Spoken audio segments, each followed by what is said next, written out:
Hello hello साथीहरू, नमस्ते। हजुरहरूलाई स्वागत छ मेरो छोटो भिडियोमा।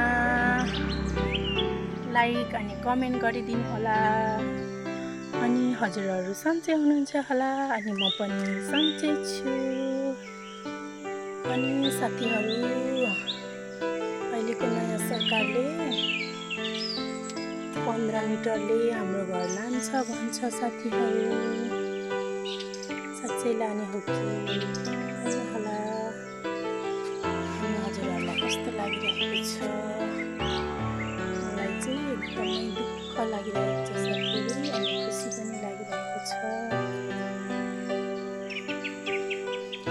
दुःख लाग्नु कारण चाहिँ हाम्रो यति सुन्दर अनि मम्मी पापाले दुःख गरेर बनाउनु भएको घर लाँदैछ भनेको सुन्दा एकदमै दुःख लागिरहेको छ।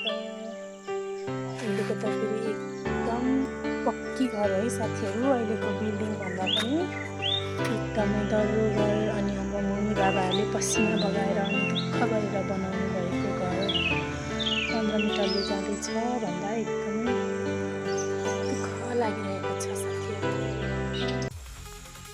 अनि खुसी चाहिँ के कुरामा भने हाम्रो बाटो एकदमै साँघुरो भएको कारण दिन प्रतिदिन खालखाले घटनाहरू घटिरहेको हुन्छ साथीहरू। यातायात घटनाहरू त्यही भएर बाटो फराकिलो बन्यो भने एकदम राम्रो हुन्छ साथीहरू, होइन त? अनि फेरि हाम्रो यति राम्रो घर लाँदैछ भन्दा चाहिँ दुःख पनि लागिरहेको छ। अब त साथीहरू यतिको घर बनाउनु यति धेरै दुःख लाग्छ अनि खर्च हुन्छ, होइन? यसबारेमा हजुरहरूलाई कस्तो लागेको छ कमेन्ट गरिदिनु होला। हजुरहरूलाई त कसलाई दुःख लागिरहेको छ?